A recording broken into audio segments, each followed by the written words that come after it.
Welcome back to Rip City Mornings with Bunker and Danforth. Thanks for being with us this morning. A special guest. Very exciting. Yeah, it's always exciting to welcome a special guest into the studio with us. And first time we've had a chance to talk to this guy, but certainly not the first time you've heard from him, because I don't even know how to introduce you, honestly. Should I introduce you as Portland Trailblazer, CJ McCollum, or media member, CJ McCollum? You've been busy this summer. Yeah, I've been taking advantage of some free time, obviously putting my work in during the day, taking advantage of opportunities at night, but first and foremost, my day job is a Blazer, so just call me a Blazer so I don't get fired. Well, we saw you throughout the playoffs and the NBA Finals doing some media work. How much did being there around those guys, talking to all the players that you interviewed, how does that inspire you to want to be there as a player next season? It's definitely motivating to just be able to see the NBA Finals, to see the setup. And obviously, there's a lot of media attention, a lot of hype. You get to see I seen the 70. I think it was the 77 trophy. I don't know, that date could be wrong, but I got to sit by the trophy as I was interviewing the players, and I was just looking at it like, man, I wish this was my baby. But it's a lot of fun to be able to see how everything's put together. I got to see the practices. I got to see some behind-the-scenes work. I got to see all the media members and photography, how they, obviously LeBron ran into the camera. There was a big little situation there, but I got to see how everything was put together. I got to see how they were going to do the halftime shows. E40, Usher did some anthems. There was a bunch of different celebrities. They told us Rihanna was going to be there, Floyd, so I got to see inside behind the scenes. So I liked it a lot. Obviously, it's better when you're playing in it, but as a young guy, I got to see my first live finals game in the Oracle, and that was crazy. I can only imagine how it would be at the Moda Center. So I look forward to, hopefully we get a home game in the NBA Finals one day. Now, you mentioned that situation with LeBron with the camera. What do you think the rule? Where do you think cameras should be? Do you think that rules should be changed at all? I know Myers Leonard was pretty vocal about it. There are a couple other players that were. What do you think should be done there? I think they're way too close. Obviously, we enjoyed looking at the pictures when it's over and being able to recapture, relive those moments. But I think they're way too close. Obviously, the basket's there. You got these 6'8", 6'9", 7-footers that jump ridiculous and run super fast. I'm a guy who can dodge the cameraman. They're not as nimble as me. So I think they're a little too close. Maybe back up a little bit, maybe have different sections for them. But obviously the biggest thing they talked about and what I got to hear being behind the scenes was that these arenas are trying to fill all the seats. They're trying to make as much money as possible. The Paul Allens of the world, all those guys who are owning teams want to bring in the big bucks. So they put the cameramen in those little squares, and obviously Indian style isn't always the best for some of these photographers. So it's a slippery slope. Now, you mentioned being in Oracle and seeing what the atmosphere was like down there. We talked about this throughout the NBA Finals, how, Oakland had nice fans and Cleveland had nice fans, but we all agreed it would be louder and crazier if it was here at the Moda Center. How close do you think, reasonably, you guys are to having an NBA championship or an NBA Finals appearance next season at the Moda Center? I mean, that would be great in a perfect world. Obviously we'd like to see us make it. Obviously we had the talent last year. We had some injuries and some setbacks, and that kind of changed the dynamic of our team and the dynamic of our situation. Obviously matchups are important.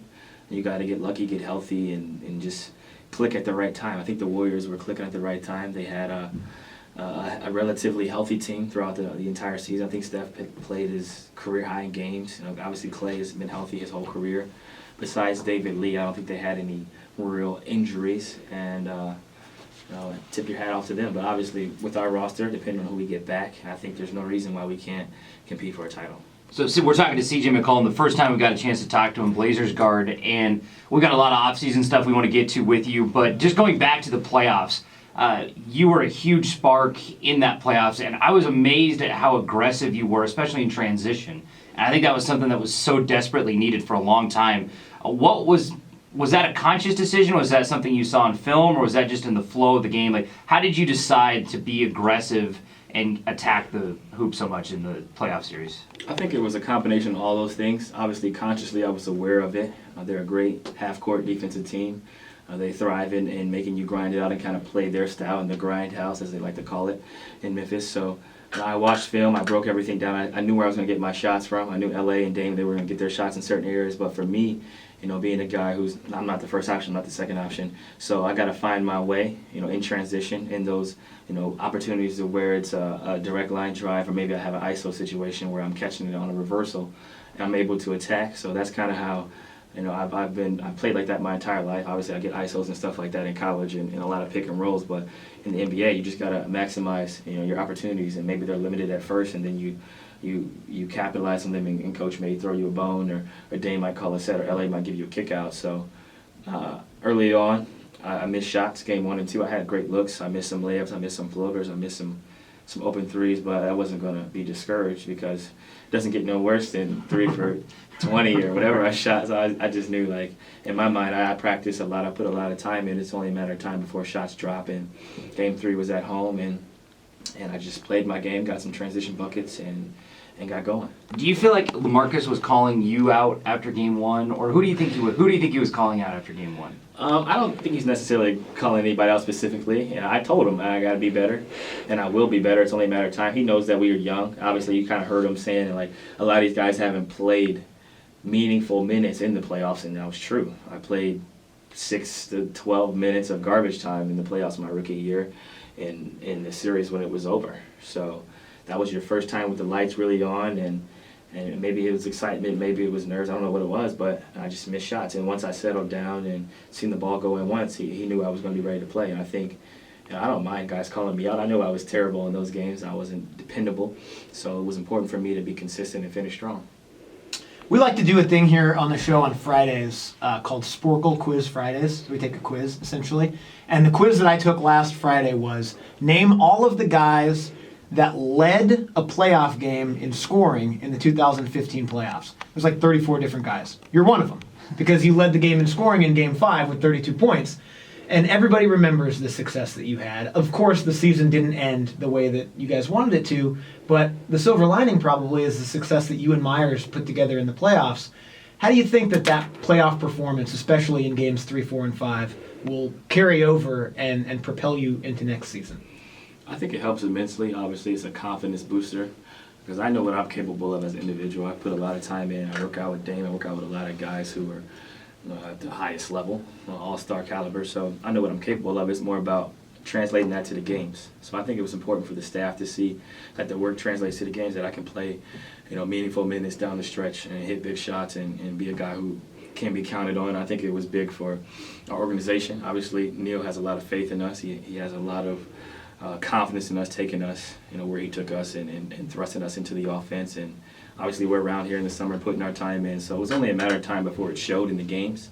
So I think it might have been bigger for our staff to see because I already knew what I was capable of. I just needed to see it in a game setting. I think for Myers, the confidence booster, him knocking down shots, single-handedly changing the impact of the game in 3 and 4. I think that was big for us, but obviously that's over with now. So we got to turn the page, move on to next year, and build from that. Not take steps backwards, but build from that. And for me, it's just more about being consistent now, getting consistent minutes, and producing every night. So in terms of the collective bargaining agreement coming up, and this is something we've debated and talked about the last couple months on the show, and it's basically been, so if you're a free agent now, signing a 1-year deal, and then trying to get a new deal when the CBA comes up, or signing a deal now knowing that you're taking less money. As a player, how much confidence would you have in yourself to just sign a 1-year deal and roll the dice that you may get paid later versus taking the payday now? I have all the confidence in the world in myself, so I'd probably roll the dice. You think it's pretty common? I think it just depends on the guy's situation, where he's at financially. Obviously, the further along you are in your career, the money doesn't matter as much because you have a lot of it. Obviously, a player like LaMarcus, signing a 1-year, signing a 5-year, he's already made over 100. He's going to make over another 100 in the next deal, so I don't think it necessarily matters. What you guys probably missed or didn't think about was taking a percentage of the cap. You take a percentage of the cap, which is what the smart guys do, guys who are researching their agencies are smart enough and clever enough to take a percentage of the cap. So that means you take a percentage of the cap now, 9%, 10%, 25%, depending on what type of player you are, whether you're max or mid-level or a veteran mid-level. And then when the kicker comes in, with I think it's $27 million boost with the cap space in 16, I think it is, then your money just goes up with the cap. So if you think about it realistically and logically, that's the smartest thing to do, because then if you get hurt in that year or you underperform, whatever, your value drops and you suffer the consequences. So I would just take a percentage of the cap, but it's none of my business. 'Cause I'm in that situation. Well, it's interesting that you say it's none of your business, because you hear a lot of guys around the NBA making it their business, whether it's Dirk Nowitzki or Kawhi Leonard or other random guys who have basically come out and said, yeah, LaMarcus would be great here, or yeah, we'd love to have Wesley Matthews on our team, or sure, Robin Lopez would fit in on our team, as those guys are free agents this summer. How much do you communicate with those guys throughout the summer from a Blazers perspective? I haven't talked to LA in a little while, but I'll probably give him a text today, see how he's doing. But You can text him right now if you want. Tell us what he says. I could, but that's confidential. That's between me and LA. You gotta respect the G code. But, obviously, I don't communicate with guys. I try to give guys their space. I talk to Dame on and off because he's here, and he's not in a position to where he could possibly leave. But when a guy's in a position to possibly leave or stay, you want to give them their space. And I think that's the biggest thing. I'm gonna be his friend whether he leaves or stays. Obviously, in a perfect world, he stays, and West comes back in and we compete for a championship. But if they do leave, you got to prepare. And that's how my mindset is. Whether they leave or stay, I'm going to be a better player and be able to help out, immediately. So I will text them today. I'll probably hit up West too to see how they're doing. But it's a gamble. Guys are reaching out to everyone, like you said before. I don't know if it's tampering or not, but I've been doing my job as an NBA player to help out. When you text him, tell him we say hi. I'm sure he's a fan of the show. Yeah, no idea who we are. Yeah, no idea. None at all. Once asked Terry Stotts if he listened to the show, and he said he doesn't. So that was a little embarrassing. No, well, because he hadn't listened to the show because it was our first day of the show. It was the first day we ever had a show. No, he said, hey, Coach, do you, basically said, what do you listen to? And he said our competitor, which was great, which is fine. Yeah. And it was funny. And then Bunker said, well, maybe now you've got an opportunity to listen to, a local show on your way to the practice facility. And Terry Stotts goes, yeah, probably not. Yeah, probably not. It was very dry way. It was hilarious. It was very funny. It was very funny. We have CJ McCollum in here, Blazers guard, joining us for a few more minutes, and there's plenty more that we want to get to. But you mentioned Neil O'Shea and the confidence that he has in you, and obviously showing that initially with drafting you, 10th overall, first round. Before we get into this year's draft and some of the stuff that you're doing media-wise for this year's draft, take us back to your draft day. Do you have one memory that stands out above all else from that day for you? Well, I have two memories. I actually remember working out for the Blazers. I actually posted some photos on Instagram. I only picked a few cities. I think I did Sacramento, Phoenix, because the weather was ridiculously hot, and I did here. But I liked it here right away. It felt like a great fit for me. I didn't really work out particularly well, but I remember leaving the meeting thinking there's a realistic chance I could be here and I would be comfortable living here and experiencing that. And then, sure enough, 9th pick came. Dame texted me. He's like, uh-oh, because I had been talking to Dame since I was in college, because he broke his foot, I broke my foot. Mid-major guys, I think we connected through social media. This is when he only had about 7,000 followers and not 800,000 and a million, whatever. But it was just interesting to see how everything came together. He vouched for me out here, put the word in, and I appreciate him for that, and we're good friends till this day. And I remember that, just developing a relationship with him and then seeing how it worked out. I went to the NBA draft lottery, and he was there, so I talked to him. And he was like, you can go top 10. I was like, man, I'm just trying to go lottery, man. I'm just trying to go lottery. He's like, no, you can go top 10. And I was like, we'll see. I didn't really, it would have been nice to go top 10, and I did. But at that time, I was just thinking, man, I got hurt. I haven't really worked out. Now I'm working out for teams. I just want to go lottery. And then my second memory would be just getting drafted and just hugging my mom, hugging my brother, my dad, my grandma, and taking the stroll to go see David Stern. And that was his last draft class. So What's that? Special, man. I got the basketball. I got to get it signed by him. And if anything awesome. ever happens, I know I can sell that basketball. Like the guy that caught the Alex Rodriguez home run and won't give it back to baseball. How much, I know you mentioned that being around the practice facility and going a little later with some of the pre-draft guys that they have in working out. How much do you pay attention to the guys that the Blazers are bringing in to work out for pre-draft workouts? I don't read too much into pre-draft workouts because I worked out with a good amount of teams, and a couple teams called me back twice, and teams that said they were going to draft me didn't draft me.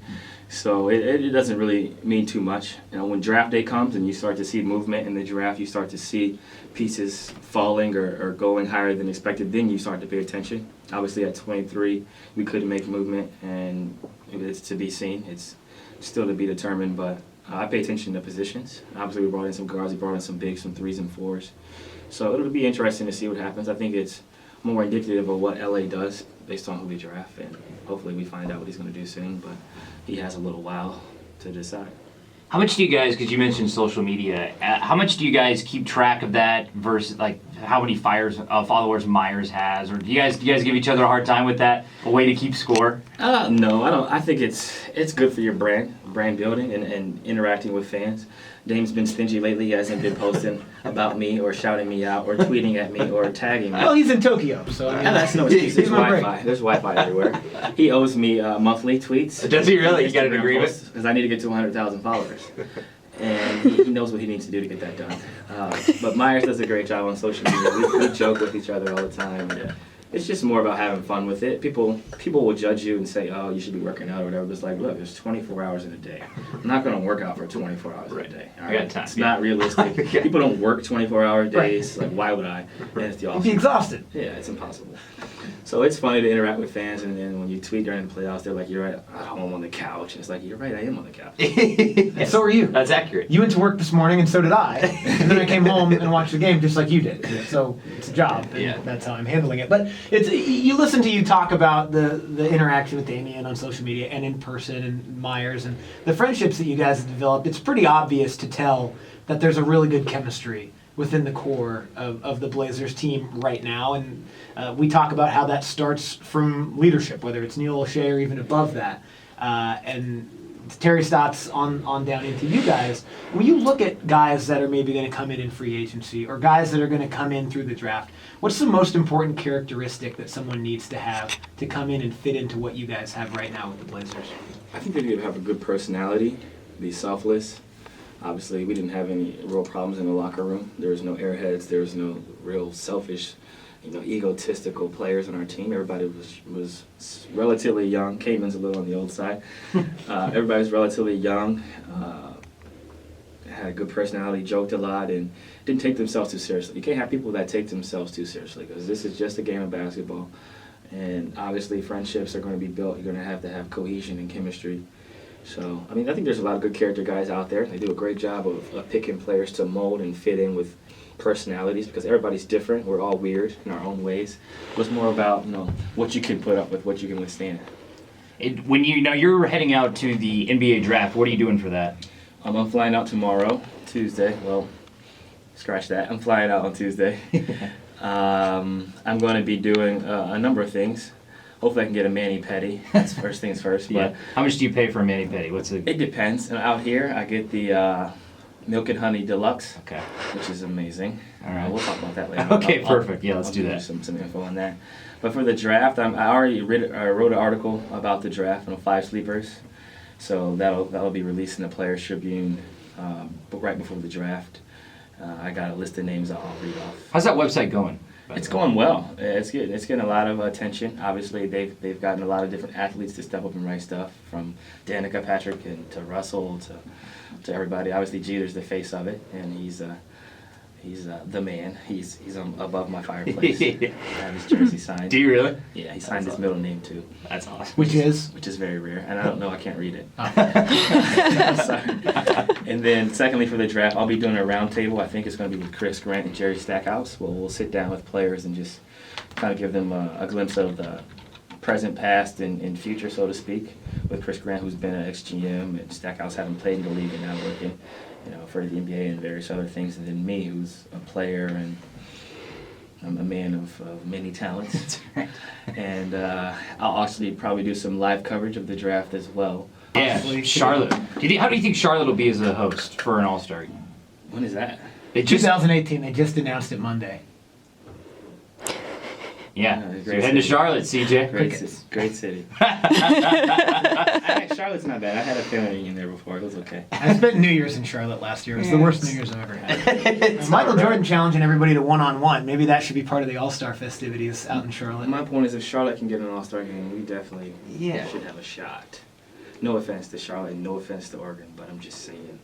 Yeah. What would you do if you were in Charlotte and Michael Jordan said that he could probably beat you one-on-one? I'd play him.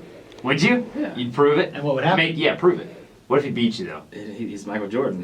That's right. But it just depends on the rules and what we're going to do. He'd probably try to post up. He's got a lot of weight on him now. And I'm sure he knows how to use it on the block. It's so. true. All right, just a couple of final questions for CJ McCollum here before you take off and head out to the NBA draft. Now, I want to get to what you're doing in the community in a minute, but before we get to that, I want to talk about what we're This is doing uncomfortable. for the community. Here at Rip City Mornings, we put together, now as you probably know, Myers Leonard is getting married later this summer. Yeah, I heard about that. Right, he's got a wedding coming up later this summer, and as Blazers supporters here, and a lot of the listeners to the show are big Blazers fans, being the home of the Portland Trail Blazers here at Rip City Radio, we put together a GoFundMe campaign to raise money to get Myers a wedding gift, and we've $20 was the goal. $20 was the goal. $20, We're over $300 at this point, which is fantastic. The support of the Rip City listeners is phenomenal. So we've got a pretty good stash of cash at this point. And you being a guy who knows Myers pretty well, I wonder if you have any types of suggestions for what we should go out and buy the guy for his wedding later this summer. Okay, first things first. 300 will be more than enough. I still haven't decided what I'm going to give him for his wedding. Never been to a wedding before, so we'll see if I make it. I'd like to make it a perfect world, but we'll see. I know he's going to be listening, and I told him it's 60-40 right now, but I didn't tell him which way I was leaning. But this is a great friend of mine. I probably should really go. I love him to death, but I don't know if I'm ready for this. That sounds like a perfect way to not go to his wedding. Yeah, right? Yeah. Exactly. But I'd say he loves that Jeep to death. That little Jeep of his. He's always putting money into it, so I'm sure he probably used the money to do something with his Jeep. Put different HD lights on it, or Maybe we could get like a Rip City Mornings bumper sticker for the back of it. Maybe you want to put that on there. yeah, or maybe a little remote control Jeep. Oh, a remote control Jeep, the little miniature model of his Jeep. Yes. It's not weird enough as is. Right, it's weird. I mean, the whole thing is creepy. But that he has a Jeep. Or No, you that guys we're go doing find? this. Then we're basically buying him a wedding gift. But never met him. He talked about we it. met him. He talked about it on courtside and said he was happy with it. So I mean, it can't be that. He said he wanted a cutting board, which What? yeah, that's what we said, huh? I'm sure. A gravy bowl maybe he's was doing one a of them. lot of chopping of fruits and vegetables. I'm sure that's a big part of his day. You never know with Myers. You never know. That's true. Maybe he's an aspiring chef. All right, CJ. Before we let you go, why don't you tell us what you have going on here in Portland in the community this summer? All right. First things first. I've stopped by a few camps already. Made a couple of guest appearances. I went to a Beaverton Foursquare Church. They tweeted at me. They tweeted this video of kids yelling and CJ come, CJ come. So I finally came and it was great. It was a great opportunity for me to talk to the kids, tell them my story, shared some Bible verses with them, and sign autographs and things of that nature. But I'm having a camp at Club Sport, July 28th through the 30th. Tuesday through Thursday, 9 a.m. to 3 p.m. Of course, I'll be there. I'll probably get some Blazers to come. You'll have to tell Myers about it. Dame, I'm not sure where he'll be at because he's always traveling the world, but if he's here, he'll be there along with many others. Obviously, we got the Nike t-shirts. We got raffles. I'll be doing giveaways. This is going to be epic. It's going to be a lot of fun. I had a camp last year at West Lynn, so I'm just looking forward to it. Once again, ages 6 and up. July 28th through the 30th. I'm actually stopping by a camp today. Yep, so if people want more information on that, if they want their kids to go to that camp, where can they go to sign up? for more information or to register, contact the activities desk at Club Sport or visit cso/activities@clubsport.com or call 503-968-4555 or tweet at yours truly at CJ McCollum. Once again, that's CJM, little c, big C, OLLUM. That's amazing. Perfect. We'll That was post, well we'll executed. post that to our blog as well, so people can maybe find it that way. You said 6 and up, right? Yeah, so that could be like 30-year-old we're 30-year-old. Yeah, hey, Hey, if you guys want to work on your games, I'm more than welcome to help you. I'm always working on my game, CJ. I'm always working on my game. That's what it's all about. I won't turn you down. Hey, thanks so much for the time. We really appreciate it. It was great talking to you. No problem. Thanks for having me. Have fun at the draft. Oh, yeah, I will.